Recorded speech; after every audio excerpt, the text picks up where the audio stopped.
మొదటి శతాబ్దంలో Julius Caesar అన్న గంభీరమైన నాయకుడు తన సైన్యాన్ని తీసుకొని బ్రిటన్ దేశంలోకి వెళ్ళి తాను ఆ దేశంలోని పలు పట్టణాలను ప్రాంతాలను తాను స్వాధీనం చేసుకోవడానికి తన సైన్యాన్ని తీసుకొని వెళ్తున్న రోజులు.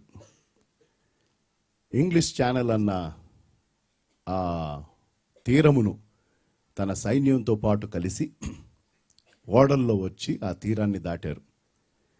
దాటి ఆ ఓడలన్నిటినీ ఆ సముద్ర తీరం దగ్గర వదిలిపెట్టేసి వారి తుపాకీలు అవన్నీ తీసుకొని ఆ సైన్యం అంతా కొండెక్కి పైకొచ్చారు. పైకొచ్చిన తర్వాత జూలియస్ సీజర్ తన సైనికులను ఒకమారు వెనక్కి తిరిగి చూడమన్నాడు. వారి ఆశ్చర్యం, వారి ఆందోళన, వెనక్కి తిరిగి చూసినప్పుడు వారు వచ్చిన ఓడలన్నిటినీ తన వారే పేల్చేశారు. అన్ని ఎందుకు జూలియస్ సీజర్ ఆ పని చేశాడంటే, ఇప్పుడు ఇంకా వెనక్కి వారు తిరిగి వెళ్ళడానికి ఛాన్సే లేదు, వారు ముందుకెళ్ళి పోరాడాలి. తన సైనికులు ఆ దృశ్యాన్ని చూసి తమ మనస్సును గట్టి చేసుకొని వారు ముందుకు వెళ్ళి గంభీరమైన విజయాన్ని సాధించారు. యేసుప్రభు వారిని వెంబడించడానికి వచ్చిన వారిని యేసుప్రభు వారు చూసి, ఇవాళ ముగ్గురు వ్యక్తుల్ని చూద్దాం. ఆయన ఇచ్చిన మాట ఇదే: నాగటి మీద చెయ్యి వేసి వెనక్కి తిరుగువాడు నా రాజ్యమునకు పాత్రుడు కాడు. లూకా సువార్త 9వ అధ్యాయం 57 నుంచి 62 వచనాలలో, మత్తయి సువార్త 8వ అధ్యాయంలో కూడా మనం లూకా సువార్త చూద్దాం. అక్కడ ముగ్గురు వ్యక్తులు,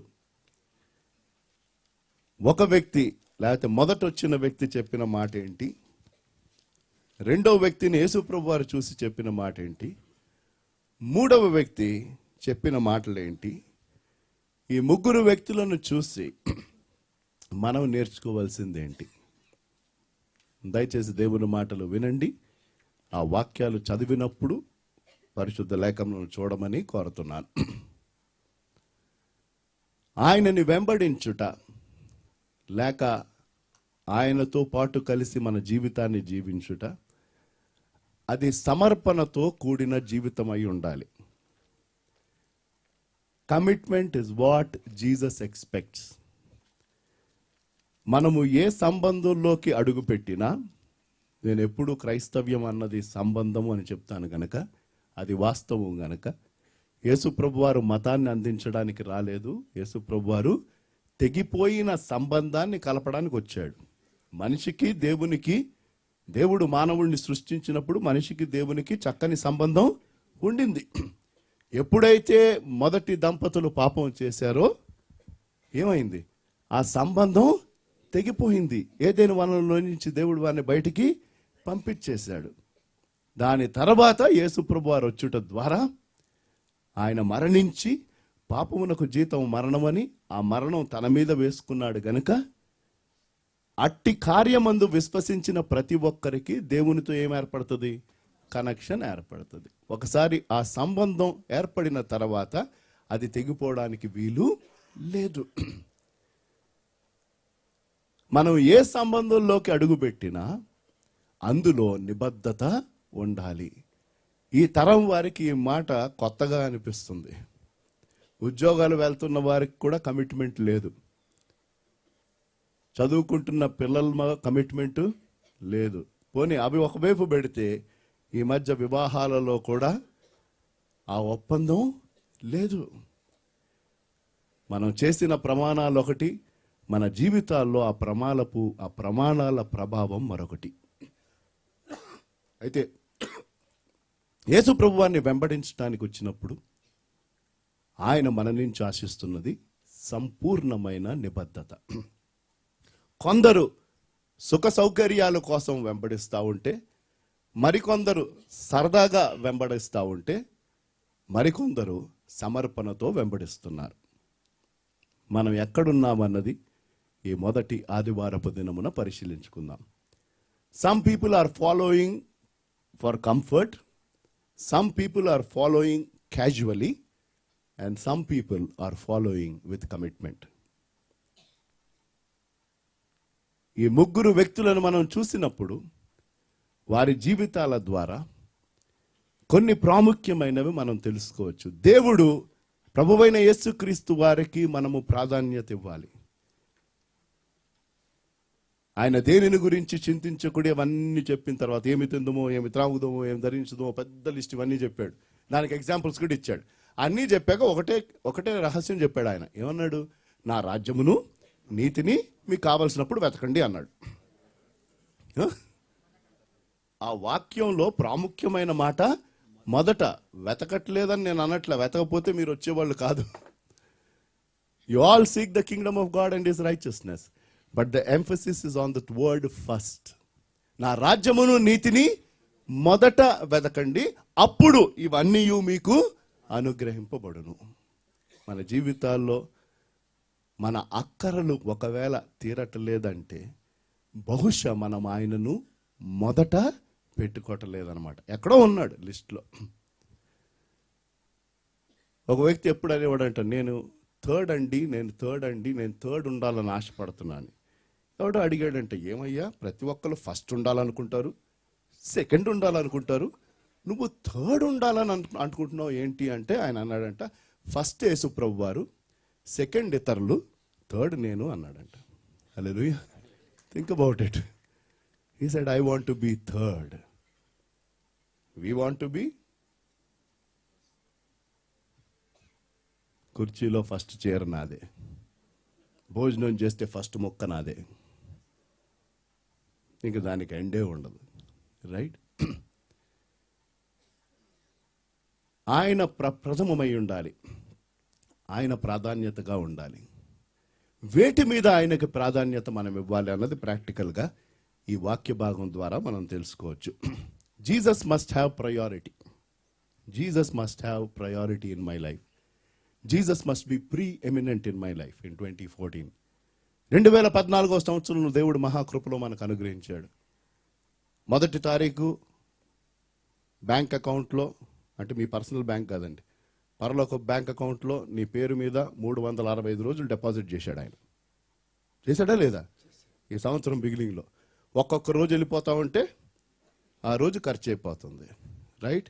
ఈ సంవత్సరంలో మొత్తం 365 నీకు నాకు దొరుకుతాయా లేదా అన్నది దేవుడికే తెలుసు. రైట్? కాబట్టి దానిని జాగ్రత్తగా వాడుకోవాలి. అలా ఆలోచిస్తే సమయం యొక్క విలువ ఎంతో మనకి చాలా చక్కగా అర్థమవుతుంది.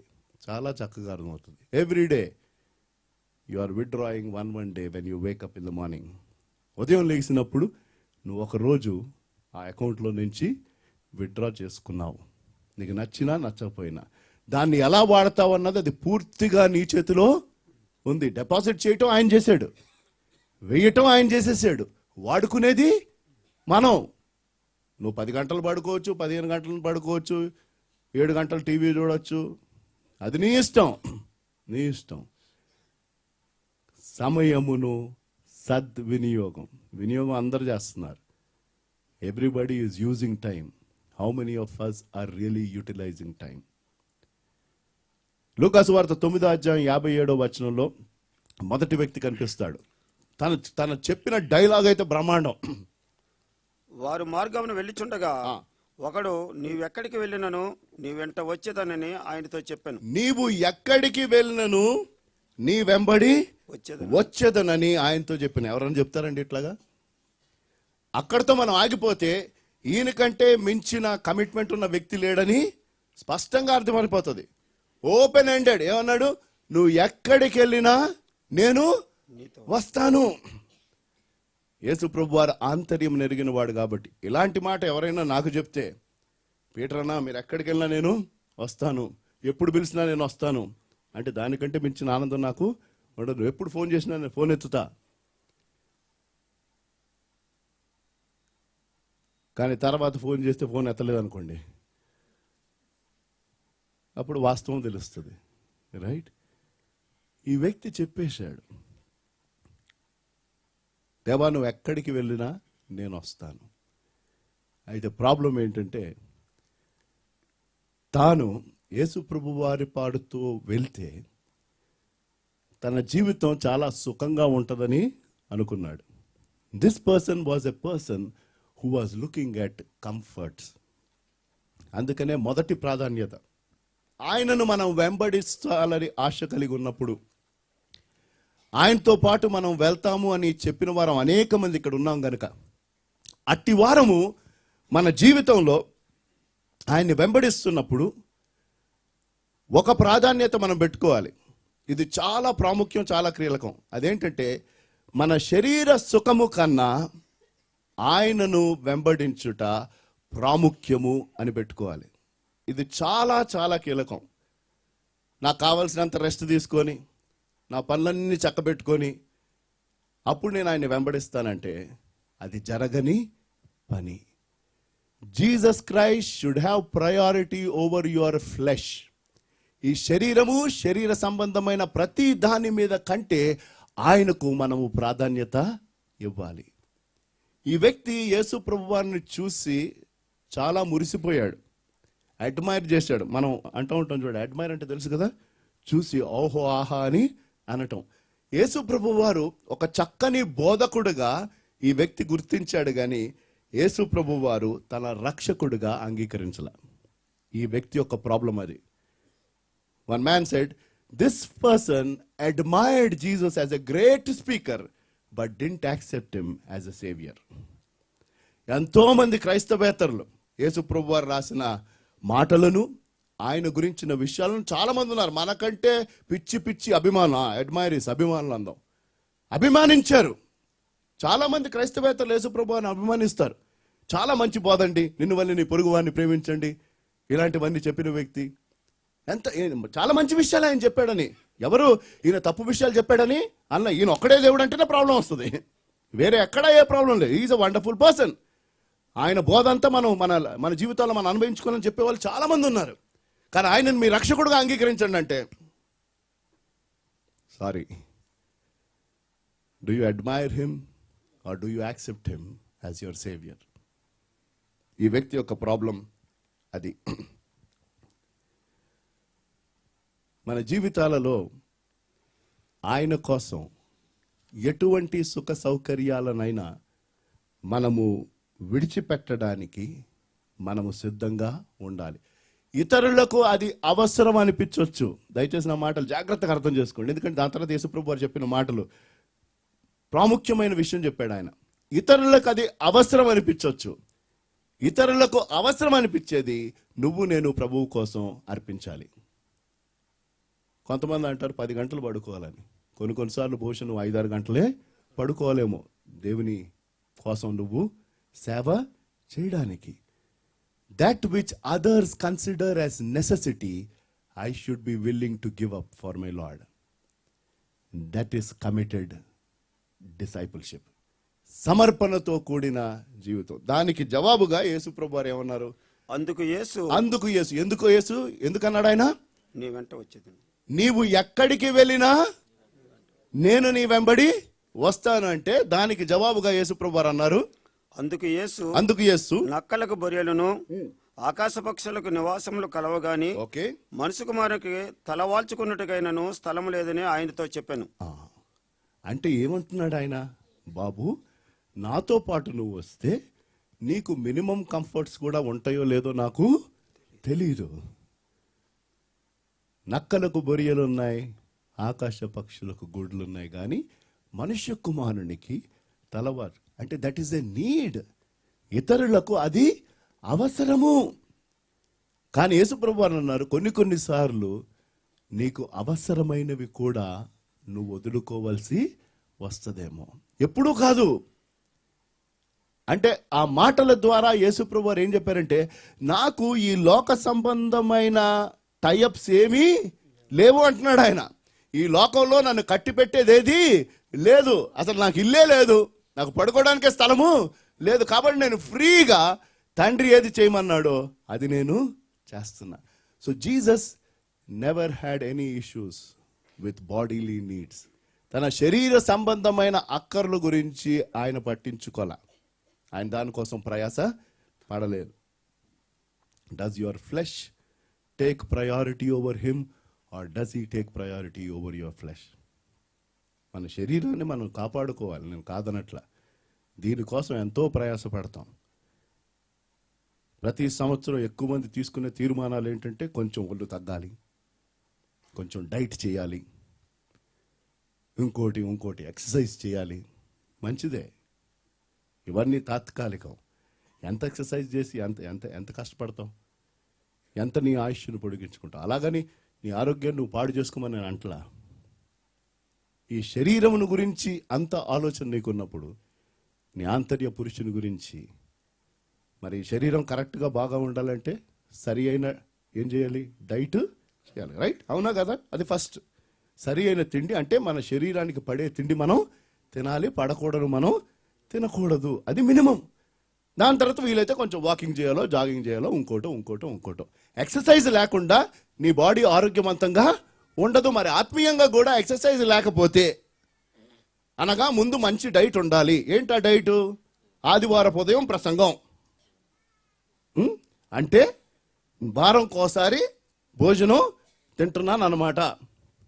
ఫిజికల్గా వారంకోసారి ఎంత ఫుల్ మీల్స్ తిన్నా, ఎన్ని వెరైటీలు తిన్నా ఎంత ఆరోగ్యం ఉంటుంది? As simple as that. మన అనుదిన ఆహారం ఇది. ఇందులో మిక్స్ ఉండాలి. కొంతమంది ఎప్పుడు సామెతలే చదువుకుంటారు, కొంతమంది ఎప్పుడు కీర్తనలే చదువుకుంటారు. అందులో కూడా కొన్నే చాయిస్లు ఉంటాయి. కొంతమంది రోజు క్యాలెండర్ మీద వాక్యం చదివేసుకుంటారు. అంటే అది ఫాస్ట్ ఫుడ్ అనమాట.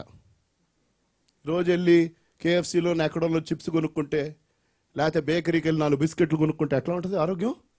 భలే బ్రహ్మాండంగా ఉంటుంది.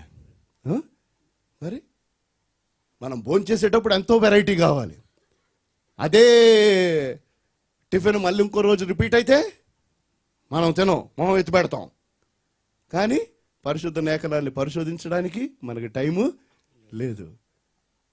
కొంత పాత నిబంధన, కొంత నూతన నిబంధన, ఒక సామెత, ఒక కీర్తన, అంత టైం ఎక్కడుంది సార్? ఎక్కడుంది? అది చెప్తే వచ్చేది కాదు. You should have that appetite, then you will be spiritually healthy. ఆ ప్రాధాన్యత ఉందా? 1807 నుంచి 1882 ఆ కాలంలో ఇటలీకి చెందిన వ్యక్తి గరిబాల్డి అన్న ఆయన తన దేశం అంటే ఇటలీ అన్న దేశం సమైక్యంగా ఉండాలని తను ఎంతో ఆశపడి, ఎంతో ప్రయత్నం చేసి దానికోసం గొప్ప పోరాటాన్ని తాను పోరాడాడు. ఒక వ్యక్తి, he was just a soldier. తను జీవించిన కాలంలో 1860లో తాను ఒక 1052 మంది 1050 సోల్జర్స్ని తీసుకొని తాను ఈ తన దేశం సమైక్యంగా ఉండడానికి మరొక ప్రాంతమునకు వెళ్ళి అక్కడ పోరాటం చేయడానికి ప్రారంభం చేశాడు. ఆ చిన్న పట్టణం సిసిలీ అనే పట్టణాన్ని తన స్వాధీనపరుచుకున్నాడు.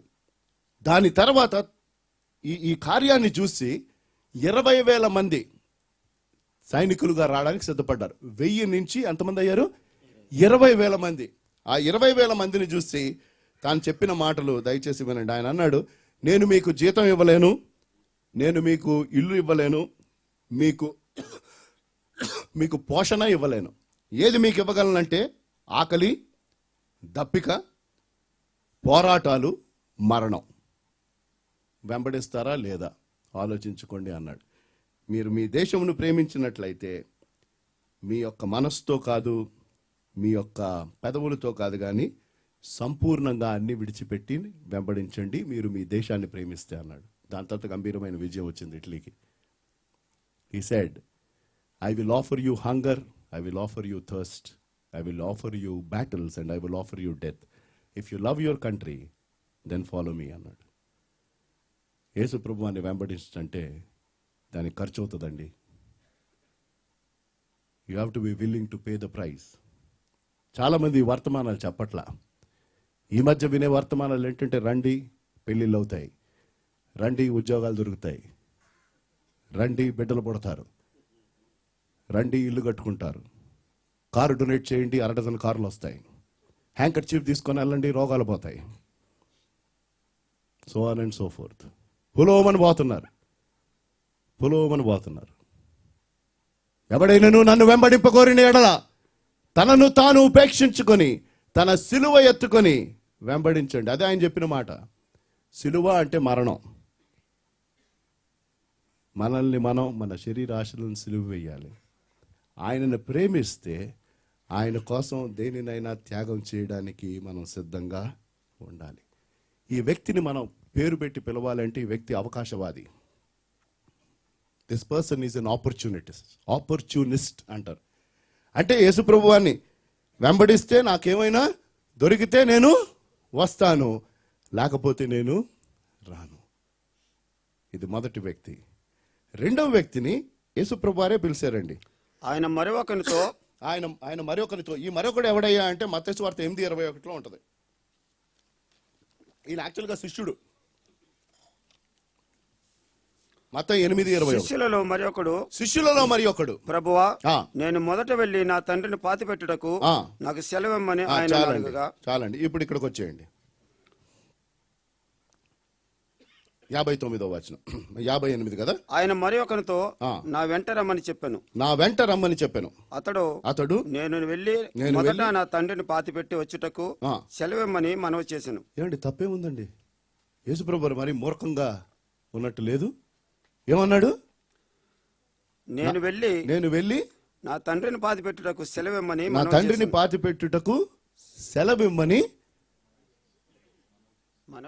మనవి చేశాను. అదేంటండి? ఇంట్లో అది కూడా తండ్రి చనిపోతే కనీసం ఆయన్ని భూస్థాపన కూడా చేయకుండా వెంబడించమంటం అన్నది మూర్ఖత్వం కాదు? కొంచెం జాగ్రత్తగా ఆలోచిస్తే అక్కడ ఉన్న పరిస్థితి ఏంటంటే, మామూలుగా లోకపరంగా ఆలోచించండి. ఒకవేళ ఆయన తండ్రి చనిపోతే ఒక నిష్ట కలిగిన యూదుడు వారి సాంప్రదాయ ప్రకారం వారు అదే రోజు వెంటనే భూస్థాపన చేయాలి. According to Jewish custom, they have to cremate the same day, they have to bury the same day. తన తండ్రి నిజంగా చనిపోయి ఉంటే ఈ వ్యక్తి రోడ్డు మీద ఉంటాడా, ఇంట్లో ఉంటాడా పనులు చూసుకోవడానికి? చెప్పండి, మీకు అర్థమైందా? అంటే విషయం ఏంటంటే, ఇలా నాన్నగారు ఇంకా చనిపోలా. విషయం ఏంటంటే, ఎప్పుడైతే ఆయన వెళ్ళిపోతాడో దాని తర్వాత నేను వస్తా. మీకు అర్థమైందా? It is not that his father was dead. He said, I will come after my father passes away. రెండవ ప్రాధాన్యత మొదటి వ్యక్తి ద్వారా మనం నేర్చుకున్నది మన శరీరము శరీర ఆశల కంటే యేసు ప్రభు వారు ముందు ఉండాలి. రెండవ వ్యక్తి ద్వారా మనం నేర్చుకోవాల్సింది ఏంటంటే, మన కుటుంబము కంటే ఆయన మనకి ముందు ఉండాలి. అంటే కుటుంబ బాధ్యతలు నిర్వర్తించకూడదా అంటే నిర్వర్తించాలి. తల్లిదండ్రులను బిడ్డలను అందరిని వదిలేయాలంటే కాదు. కానీ ఆ సంబంధాల్లో నుంచి మనము పైకి రావాలి. ఆయనను మొదట పెట్టుకోవాలి. దానికి జవాబుగా ఆయన ఏమన్నాడో తెలుసా? మృతులు తమ మృతులను పాతి పెట్టుకుంటారు. జాగ్రత్తగా అర్థం చేసుకోవాలి. ఈ వ్యక్తి ఎవరు? ఆయన శిష్యుడు. మత్తయి 8:21 ప్రకారం ఆయన శిష్యుడు. అంటే తిన ఆత్మీయంగా రక్షింపబడిన వ్యక్తి. మృతులు తమ మృతులను పాతి పెట్టనియండి అంటే, నాయనా, ఒకవేళ అంతకీ మీ నాన్నగారు చనిపోయిన పరిస్థితులు వచ్చి నువ్వు ఆయనకి దూరంగా ఉంటే, నీ బంధువులు చాలా మంది ఉన్నారు, వారు ఇంకా రక్షింపబడలేదు. రక్షణానుభవం లేని వారు ఎవరండి? ఆత్మీయంగా సజీవులా మృతులు. ఆత్మీయంగా చనిపోయిన వారు శారీరకంగా చనిపోయిన వారిని భూస్థాపన చేస్తారు. కానీ నువ్వు మట్టుకురా, ఎందుకంటే అర్జెంట్ పని ఉంది. ఏంటా పని? చదవండి ఏమన్నాడు. అందుకే ఆయన మృతులు తమ మృతులను పెట్టుకొని నీవు వెళ్ళి దేవుని రాజ్యమును ప్రకటించమని వానితో చెప్పాను. నీవు వెళ్ళి దేవుని రాజ్యమును ప్రకటించమని వానితో చెప్పాను. ఇది చాలా ప్రాముఖ్యం. ఆయన రాజ్యము గురించి అనగా సువార్త గురించి మనము ప్రకటించవలసిన పరిస్థితులు అన్నిటికంటే ప్రాముఖ్యము, ప్రాధాన్యం. Above your family, above your flesh, spreading the gospel of Jesus Christ. Yesu ప్రభు వారి యొక్క ఆ సువర్తమానము. ఈ వ్యక్తి మారు మనసు పొందాడు. సంపూర్ణంగా సమర్పించుకున్నాడా? సమర్పించుకోలే. ఈ కేటగిరీలో పలువురు ఉన్నారు. He is converted but not consecrated అన్నాడు. సంపూర్ణమైన సమర్పణ లేదు. సంపూర్ణమైన సమర్పణ లేదు. అంటే ఈ వ్యక్తిని మనం ఒక మాటతో పిలవాలి అంటే, మొదటి వ్యక్తిని మనము అవకాశవాది అని పిలిచాం. ఈ రెండో వ్యక్తి ఎవరయ్యా అంటే సాకులు చెప్పేవాడు, ఎక్స్క్యూజ్ మేకర్. ఆ వాక్య భాగంలో మూడో వ్యక్తి ఒక మాట అంటాడు. మరి ఒకడు, ప్రభువా నీ వెంట వచ్చేదని గాని. ఈ మాట ఉంది చూడండి, ఏంటది? గాని, అయితే. ఇది చాలా డేంజరస్. చాలా మంది ఉన్నారు ఈ కేటగిరీలో. నేను ప్రభు అయిన యేసుక్రీస్తు వారిని నా సొంత రక్షకుడుగా అంగీకరిస్తాను, కానీ ముందు నా పెళ్ళి అవ్వాలి, లేకపోతే నేను కొన్ని అలవాట్లు మానుకోవాలి, లేకపోతే మరొకటి చెయ్యాలి. నేను యేసుప్రభు రక్షణ అనుభవం వాళ్ళు అంటారు, నేను యేసుప్రభు వారిని సేవిస్తాను, నేను పరిచర్యలోకి వస్తాను, కానీ నాకు టైం ఉంటే. ఎక్కడొస్తుంది టైము? ముందు నా పనులు నేను చక్కబెట్టుకుంటే. నేను ప్రతి ఆదివారం గుడికి వస్తాను, కానీ మంచినీళ్ళు నీరు పట్టుకున్న తర్వాత. నేను ప్రతి ఆదివారం గుడికి వస్తాను, నేను స్త్రీల సహవాసానికి వస్తాను, అయితే ఆటో పంపించాలి. గృహకోడికి వస్తాము, అయితే భోజనం పెట్టాలి. ఇలా చెప్తే తెల్లారుతుంది. ఈ గాని, అవును, అయితే. That is the category of this person. Improper priority. తన ప్రాధాన్యతలు సరిగా లేవు. ఈ మూడో వ్యక్తి అంటున్నాడు, నేను నిన్ను వెంబడిస్తాను ప్రభువా, నీ వెంట వచ్చేదను గాని నా ఇంట్లో ఉన్న వారిని నేను సెలవు పుచ్చుకోవడానికి. ఏంటంట? మొదట అక్కడ రెండు ప్రాబ్లమ్స్ ఉన్నాయి. ఒకటి, నేను ముందు వెళ్ళి మొదట వారి దగ్గర నుంచి పర్మిషన్ తీసుకొని అప్పుడే నేను నిన్ను వెంబడిస్తాను. యేసు ప్రభు వారికి మన శరీరము, శరీర సంబంధమైన వాటి మీద కంటే ఎక్కువ ఆయనకి ప్రాధాన్యత ఇవ్వాలి. రెండవది, యేసు ప్రభు వారికి మన కుటుంబ సంబంధాల కంటే ఎక్కువ ప్రాధాన్యత ఆయనకి ఇవ్వాలి. మూడవ వ్యక్తి ఎలాంటి వ్యక్తి అయ్యా అంటే, ఈ వ్యక్తి ముందు తన వారిని తాను కలిసి వారికి వీడ్కోలు చెప్పి వారి పర్మిషన్ తీసుకొని ఒక నెల రోజులు వాళ్ళతో గడిపి వరుసగా కృతజ్ఞతా కూటాలు పెట్టుకొని టైం ఉంటే వారు పర్మిషన్ ఇస్తే అప్పుడు వెంబడొచ్చేది. Jesus Christ should have priority over your friends and other acquaintances. మన స్నేహితులు, మన ఇతర సంబంధాల కంటే ఎక్కువ యేసు ప్రభు వారికి మనము ప్రాధాన్యత ఇవ్వాలి. సంపూర్ణమైన విధేయత. ఒక వ్యక్తిని ఈ సమయంలో జ్ఞాపకం చేసుకుందాం. ఆ వ్యక్తి ఎవరయ్యా అంటే లోతు భార్య. ఈవిడ గురించి కూడా ఈ మాట ఉంది. ఆదికాండం 19:26 దేవుడు వార్న్ చేశాడు, ఆ పట్టణాన్ని మొత్తం నేను నాశనం చేస్తున్నా, మీరు బయటకి వచ్చేయండి. బయటకు రావడానికి వాళ్ళకి ఇష్టం లేదు. లోతును, తన కుమార్తెలను, తన భార్యను దేవదూతలు ఈడ్చుకొని వచ్చారు బయటికి. రైట్? ఆదికాండం 19:29 ఏమనుంది అక్కడ? దేవుడు ఆ మైదానపు పట్టణములను పాడు చేసినప్పుడు దేవుడు అబ్రాహామును జ్ఞాపకం చేసుకుని లోతు కాపురమున్న పట్టణములను నాశనం చేసినప్పుడు ఆ నాశనం మధ్యన లోతు నశించకుండా అతన్ని తప్పించెను. లోతు భార్య అని ఉంటుంది కదా, ఆదికాండం 19:26. అయితే లోతు భార్య అయితే లోతు భార్య అతని వెనుక నుండి తిరిగి చూసి వెనుకకు తిరిగి చూసి ఉప్పు స్తంభమైన ఉప్పు స్తంభమాయను. అయితే ఏంటి అయితే ఇక్కడ? ఇది అసంపూర్ణమైన విధేయత. విధేయత ఉండింది ఎక్కడ వరకు? బయటకు వచ్చేంత. This is called impartial obedience, not complete obedience. ఎంతో మంది దేవునికి ఆ సంపూర్ణమైన విధేయత చూపించటలేదు. దేవునితో ఒప్పందాలు చేసుకుంటున్నాం.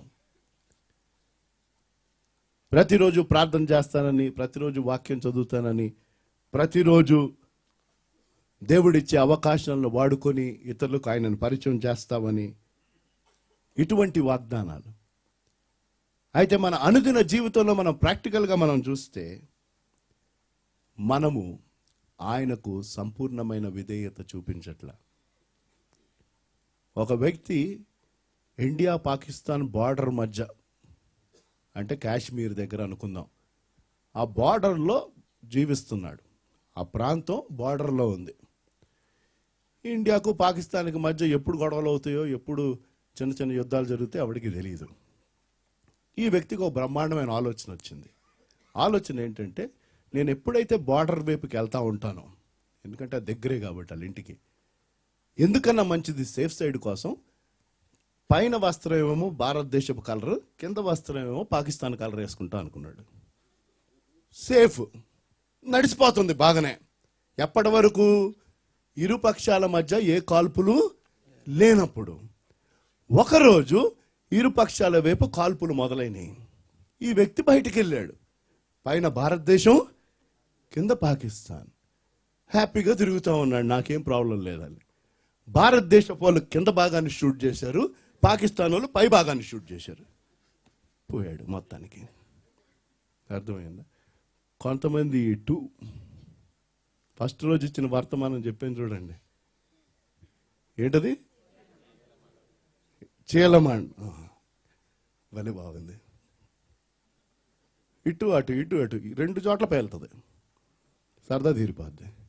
సంవత్సరాల తరబడి ఆడుకుంటున్నావు, బాగుంది, హాయిగా ఉంది. ఎప్పుడు లోపలికి? ఎప్పుడు ఆ సమర్పణ? When will you completely give your self? When will you ever swim in your spiritual life? ఆత్మీయమైన జీవితంలో ఎప్పుడు ఆ సంపూర్ణమైన విధేయతకు, ఆ నీటికి పూర్తిగా అప్పగించుకొని దానికి సంపూర్ణమైన విధేయత ఉండాలి. దానికి ఆయన చిత్తమునకు మనం లోబడాలి. యేసుప్రభు వారు అంటున్నారు, నన్ను వెంబడించాలని ఆశ ఉందా? అయితే నీ శరీరం కంటే నాకు ప్రాధాన్యత ఇవ్వాలి. శరీర సంబంధాల కంటే, నీ కుటుంబ సంబంధాల కంటే నాకు ప్రాధాన్యత ఇవ్వాలి. నీ స్నేహితుల కంటే నువ్వు నాకు ప్రాధాన్యత ఇవ్వాలి. ద్వితీయోపదేశకాండం 10వ అధ్యాయం 12-13 వచనాలు చూడండి. అక్కడ ఎంత స్పష్టంగా దేవుడు మన నుంచి ఆశిస్తున్నది ఏంటి అన్నది. ద్వితీయోపదేశకాండం 10వ అధ్యాయం 12-13. ఇశ్రాయేలు నీ దేవుడైన యెహోవాకు భయపడి ఆయన మార్గములన్నింటిలో నడుచుచు ఆయనను ప్రేమించి నీ దేవుడైన యెహోవాను నీ పూర్ణ మనసుతోను నీ పూర్ణాత్మతోను సేవించి నీ మేలు కొరకు నేడు నేను నీకు ఆజ్ఞాపించు యెహోవా ఆజ్ఞలను కట్టడలను ఆయన అనుసరించి నడుచుకుందునను మాట కాక, ఈ మాట కాక నీ దేవుడైన యెహోవా నిన్ను మరి ఏమీ అడుగుటలేదు. ఇంటికెళ్ళక ధ్యానం చేయండి. ఏంటి దేవుడు నిన్ను శాసిస్తున్నది? ఆయనకి పూర్ణమైన విధేయత చూపించి, ఆయనను ప్రేమించి, ఆయన ఆజ్ఞలు గైకొనుట తప్ప. మూడవ వ్యక్తి ఏ వ్యక్తి అయ్యా? మొదటి వ్యక్తి ఎవరు? అవకాశవాది. రెండవ వ్యక్తి ఎవరు? సాకులు చెప్పేవాడు. మూడవ వ్యక్తి ఎవరు అంటే డిలే చేసే వ్యక్తి. The third person is the one who procrastinates, postpones. ఏమంటున్నాడు? మొదట నేను వెళ్ళి అందరికీ నేను టాటా బాయ్ బాయ్ చెప్పాలి, వాళ్ళు అనుమతిస్తే దాని తర్వాత నేను వెంబడి వస్తాను. అది మూడవ వ్యక్తి యొక్క దృక్పథం.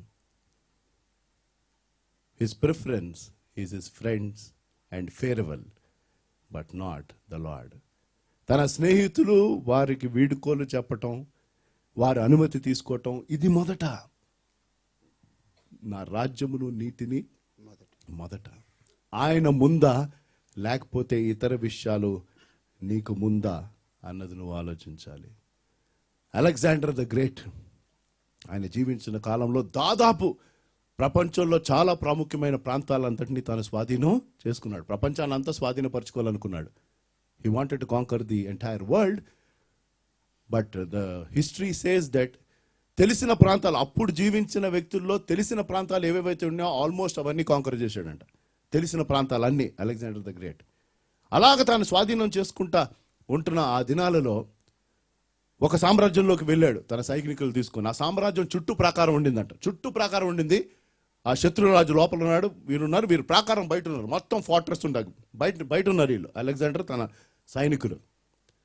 అలెగ్జాండర్ బయట నిలబడి, ప్రాకారం బయట నిలబడి లోపల ఉన్న రాజుకు వర్తమానం పంపించాడు. ఏంటో వర్తమానం అంటే, మీరు మాకు లొంగిపోండి అని. ఆడికి బీపీ వచ్చింది. ఏమయ్యా, నువ్వు అలెగ్జాండర్ అయితే ఏంటి, ఎవడైతే ఏంటి, నీకు మేమెందుకు లొంగిపోవాలి? మా చుట్టూ ఈ ప్రాకారం ఉంది, నాకు సైన్యం ఉంది, పోరాడాక చూద్దాం. నువ్వు పోరాటం మొదలు పెట్టక ముందే లొంగిపోవాలని పంపిస్తావేంటి అని రివర్స్లో జవాబు పంపించాడు. అయితే అలెగ్జాండర్ మళ్ళీ జవాబు పంపించాడు, నువ్వు ఒకసారి నీ ప్రాకారం దగ్గరికి రా, అక్కడ వచ్చి నిలబడు అన్నాడు. సరే, తాను వచ్చాడు, తనతో పాటు ఉన్న వాళ్ళు వచ్చారు, చూస్తున్నారు పైనుంచి. తన సైనికులందరినీ లైన్లో నిలబడమన్నాడు. ఇది నిజంగా జరిగిన సంఘటన. తన సైనికులందరినీ లైన్లో నిలబడమని, అదొక పెద్ద కొండ శిఖరపు ప్రాంతం. ఆ కొండ శిఖరపు అంచునకు వాళ్ళని తీసుకొని లైన్లో నిలబెట్టాడు. వాళ్ళు పైనుంచి చూస్తుంటే ఒకటి తర్వాత ఒకటి దూకేస్తున్నాడు, ఆత్మహత్య చేసుకుంటున్నాడు. ధన్ ధన్ ధన్. యుద్ధం ఏం స్టార్ట్ అవలా, 10 మంది ఒకటి తర్వాత ఒకటి దూకేయంగానే ఆ రాజు తన సైన్యం బయటకు వచ్చేసి లొంగిపోయారు. అంటే ఏంటంటే, వారు ప్రాణాలకి లెక్క చేయని వారు అందరూ అంతమంది తనతో పాటు ఉన్నారని. ఇట్లాంటి వారితో లోపలికి వస్తే మేము ఆయన ఎదుట నిలబడలేం. దేవుడు అంటున్నాడు, మీరు నాకు కావాలి. మనం ఈ లోకంలో ఒక పోరాటంలో ఉన్నాం. మనం పోరాడుతున్నది రక్త మాంసములతో కాదు, అంధకార శక్తులతో మనం పోరాడుతున్నాం. కాబట్టే సర్వాంగ కవచమును ధరించుకొనుడి. ఆ సర్వాంగ కవచమును ధరించుకుని అనుదినము విశ్వాసం అన్న డాలు, రక్షణ అన్న శిరస్త్రాణము, సత్యమన్న బెల్ట్, ఇవన్నీ ధరించుకొని, వాక్యం అన్న ఖడ్గము, ఇవన్నీ పట్టుకొని ప్రతిరోజు సిద్ధపడి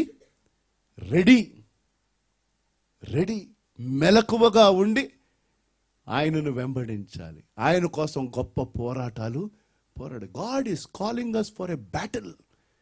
God is calling us for a campaign.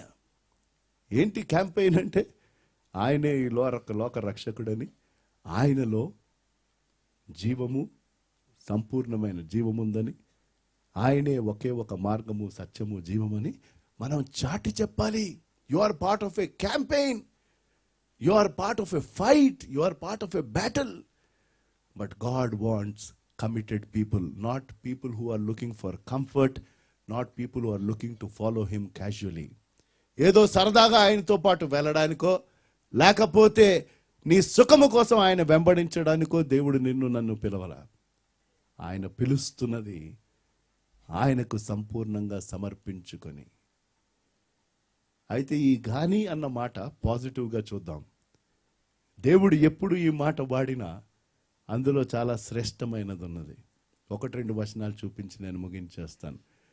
మొదట ఎప్పుడు అంటే, నోవహు కాలం చూడనవసరంలా.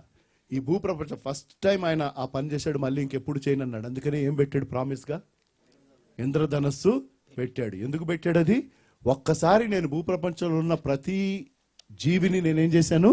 నాశనం చేసేసాను. ఆ ఓడలో ఉన్న నోవహు కుటుంబము తర్వాత ప్రతి జంతువులోని జంటలు తప్పించి మిగతా వాళ్ళని. ఎందుకు? దేవుడు మనుష్యులను చూసినప్పుడు వారి హృదయంలో మొత్తం ఎప్పుడు చెడుందని ఆయన నొప్పింపబడి వీళ్ళందరినీ నాశనం చేస్తా అన్నాడు. కానీ ఆ మాట చూడండి, ఆదికాండం 6వ అధ్యాయం 18వ వచనం, 8వ వచనం, ఆదికాండం 6:8, లేకపోతే 7వ వచనం కూడా చదవండి. అప్పుడు యెహోవా ఆ, నేను సృజించిన నరులను నేను సృజించిన నరులు, నరులతో కూడా జంతువులను నరులతో కూడా జంతువులు, పురుగులను పురుగులు, ఆకాశ పక్షాదులను ఆ, భూమి మీద నుండకుండా తుడిసివేయుదును. ఓకే, ఏలయనగా ఆ. నేను వారిని సృష్టించినందుకు సంతాపము నొంది ఉన్నాను నేను. ఓకే. అయితే నోహు అయితే ఇదే మాట, గాని లేకపోతే అయితే, బట్ ఇంగ్లీష్ లో ఉంటది, ఏమన్నట్టు, బట్ నోవా ఫౌండ్ ఫేవర్. అయితే నోవహు యెహోవా దృష్టి యందు యెహోవా దృష్టి యందు కృప నొందిన వాడయ్యను. కృపనొందిన వాడై ఉండను. ఇంకో సంవత్సరంలో అడుగు పెట్టాం. ఇది దేవుడు నీకు నాకు ఇచ్చిన కృప. 2014లో అడుగు పెట్టామంటే అయితే నీవు దేవుని కృపను పొందినవాడు. మనమేదో సంపూర్ణమని కాదు, మనలో లోపాలు లేవని కాదు, కానీ దేవుడు తన చిత్తంలో నీకు దయచేశాడు. మరేం చేస్తావు? When you and I have received God's favour, when most of us are believers in Lord Jesus Christ, మనలో అనేక మంది ఆయనను విశ్వసించిన వారైతే we are converted, but when will we consecrate our selves? మనం రక్షింపబడ్డాం, కానీ ఎప్పుడు ఆ సంపూర్ణమైన విధేయత, నిజంగా మొదటి వ్యక్తి చెప్పిన రీతిగా మనము చెప్పి మళ్ళీ వెనక్కి వెళ్ళకుండా, అయ్యా నువ్వు ఎక్కడికి నడిపిస్తే అక్కడికి వెళ్తాం, నువ్వు ఏది చేయమంటే అది మేము చేస్తాం, ఎందుకంటే నువ్వు మాకు ప్రాముఖ్యం. మనకి కంఠస్థం వచ్చిన వచనం యోహాను 3:16, దేవుడు లోకమునెంతో ప్రేమించెను కాగా తన ఏకైక కుమారుని పంపించెను. దాని తర్వాత అమ్మో నిత్య జీవం. ఇంగ్లీష్ లో for God so loved the world that he gave his only begotten sun, but for whoso ever believers in him should not perish but have ever lasting life. తన యందు విశ్వసించిన వారికి అయితే అన్న మాట రావాలి. అయితే తన యందు విశ్వసించిన వారికి ఆయన నిత్య జీవమును ఇస్తాడు. రోలాండ్ హిల్ అన్న వ్యక్తి, ఆ వ్యక్తికి ఒక ధనవంతుడు ఎంతో డబ్బును ఇచ్చి తాను చనిపోతున్నప్పుడు అవసరతలో ఉన్న ఒక పాస్టర్ గారికి ఈ ద్రవ్యమును పంపించండి అని చెప్పి తాను చనిపోయాడు. రోలాండ్ హిల్ అన్న వ్యక్తి ఆ పాస్టర్ గారిని గుర్తించి ఇంత ద్రవ్యము ఒకటేసారి పంపించడానికి చాలా కష్టం అవుతుందని తాను కొంత పంపించడానికి నిర్ణయం తీసుకున్నాడు. ఆ విషయం పాస్టర్ గారికి తెలియదు. ఈ విషయం పాస్టర్ గారికి తెలియదు. ఆయన మొదటిసారి కొంత ద్రవ్యం పంపిస్తున్నప్పుడు దానితో పాటు ఒక చిన్న మాట నోటుగా రాసి పంపించాడు. ఇంకా నెక్స్ట్ టైము ఇంకా కొంత వస్తుంది అని, ఇంకా కొంత వస్తుంది, ఇంగ్లీష్లో మోర్ టు ఫాలో అని రాసి పంపించాడు. మొదట డబ్బు వచ్చింది. పాస్టర్ గారు అది చూసుకున్నారు, దేవునికి వందనాలు చెప్పాడు, కొనసాగుతూ ఉన్నాడు. అక్కడున్న మాట ఏంటి? మోర్ టు ఫాలో, ఇంకా కొంత రానయ్యి ఉన్నది. తను జీవించిన కాలమంతా క్రమముగా ప్రతిసారి ఇంకా కొంత వస్తానే ఉండింది. ఈ నూతన సంవత్సరంలో there is more to follow, but will you believe and follow him? ఆయన మనకు మరింత కృపను, మరింత సమృద్ధిని, మరింత సమాధానం ఏమేమి అట్టి పెట్టాడో నాకు తెలియదు, but one thing I can tell, there is more to follow you provided you follow him. నువ్వు ఆయనను నిశ్షరతుగా వెంబడిస్తే నీ వెంబడ రావడానికి ఆయన అనేక వాటిని లైన్ చేసి పెట్టాడు. మనం ఆయన ఎవరమండి? కన్న బిడ్డలం. మన బిడ్డల కోసం మనం కూడా ఏదో ఒకటి చేస్తున్నామా? ఎన్నో తిప్పలబడి ఒక చీటీ వేసో ఇంకోటి చేసో ఎప్పుడో కొంచెం బంగారం కొని పెట్టుకోను. ఎంత జాగ్రత్త, రైట్? అన్నీ ఒకటేసారి ఇచ్చేసారా? లేదే. ఒక బిస్కెట్ ప్యాకెట్ కొంటే ముందు 2 బిస్కెట్లు ఇస్తారు.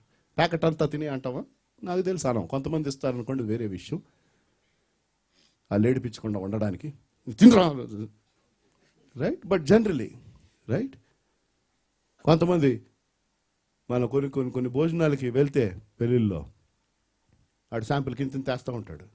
మనం ఏమనుకుంటాం, ఇంతే అనుకుంటాం. లేదు, ఓపిక పడితే వస్తాయి, కానీ మనకేంటి అన్ని ముందు పెట్టాలి, ఇంత తొడ్డించాలి.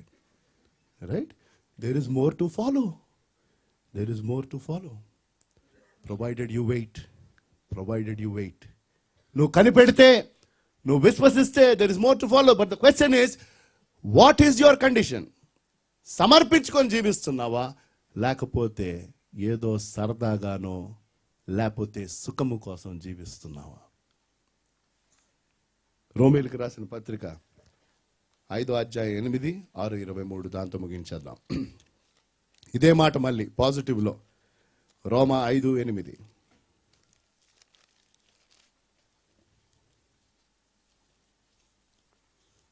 అయితే దేవుడు మన ఎడల తన ప్రేమను వెల్లడిపరుచుచున్నాడు. అయితే దేవుడు మన ఎడల తన ప్రేమను వెల్లడిపరుస్తున్నాడు. ఎట్లనగా మనం ఇంకనూ పాపులమై ఉండగానే క్రీస్తు మన కొరకు చనిపోయాను. కాబట్టి ఆయన రక్తం వలన ఇప్పుడు నీతిమంతులుగా తీర్చబడి మరింత నిత్యముగా ఆయన ద్వారా ఉగ్రత నుండి రక్షింపబడదు. ఓకే. అయితే దేవుని ప్రేమ ఆ రీతిగా ఉంది. 6:23, రోమా 6:23. ఏలయనగా పాపం వలన వచ్చి జీతం మరణము. అయితే దేవుని కృపావరము మన ప్రభు అయిన యేసుక్రీస్తునందు నిత్య జీవం. ఏలయనగా పాపము వలన వచ్చు జీతము మరణము. అయితే దేవుని కృపావరము మన ప్రభువైన యేసుక్రీస్తునందు నిత్య జీవము. రక్షణానుభవం లేని వారు ఎవరైతే ఉన్నారో, దేవుడిస్తున్న మాటలు ఇవి. దేవుని ప్రేమ ఎటువంటిదయ్యా అంటే, నువ్వు పాపివై ఉండగా ఆయన నిన్ను ప్రేమించాడు. దేవుని ప్రేమ ఎటువంటిదయ్యా అంటే, పాపం యొక్క జీతం మరణం అయితే యేసుప్రభు వారి ద్వారా నీకు నిత్య జీవం. అదే రక్షణానుభవం లేని వారికి. రక్షణానుభవం ఉన్న వారికి దేవుడు అంటున్నాడు, నీ పట్ల నాకున్న కృప అది తరగనిది. ఆయనను వెంబడించడానికి తీర్మానం తీసుకున్న వారు అనేక మంది ఉన్నారు.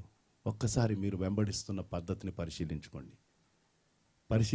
ప్రభు, ఆ 3 వ్యక్తుల వల్లే కాదయ్యా, తమ శరీరం వాళ్ళకి ప్రాముఖ్యం అనుకున్నవారు, తమ కుటుంబ సంబంధాలు ప్రాముఖ్యం అనుకున్నవారు, తమ స్నేహితులు వారికి ప్రాముఖ్యం అనుకున్నవారు కాదయ్యా, నువ్వు నాకు ప్రాముఖ్యం.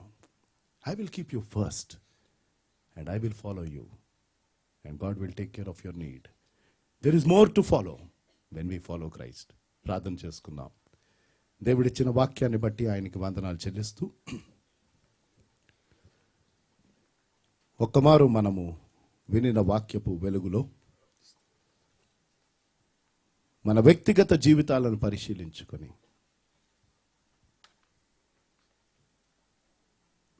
ఏ స్థితిలో ఏ ఉద్దేశముతో ఆయన్ని వెంబడిస్తున్నావు? వెంబడించని వారు ఇంకా ఏ సాకులు చెప్తున్నారు మీరు? నేను ఆయనను సొంత రక్షకుడు అంగీకరిస్తాను, కానీ నాకు ఇంకా టైం కావాలి, కొన్ని అలవాట్లు నేను మానుకోవాలి, మరొకటి సాకులు చెప్పే వ్యక్తివా, అవకాశవాదివా, ఇతర విషయాలు నీకు ప్రాముఖ్యమా దేవుని కంటే? మొదట నేను కొన్ని పనులు చేయాలి, దాని తర్వాతే దేవుని దగ్గరకు వస్తానని అంటున్నావా? ఈ 3 కేటగిరీస్లో ఎక్కడున్నా దయచేసి వాడిని విడిచిపెట్టి ఆయన వెంబడిరా. ఆయన వెంబడిస్తున్న వారు అనేక మంది ఉన్నాం. సంపూర్ణ సమర్పణతో ఆయన్ని వెంబడించాలి. We should follow him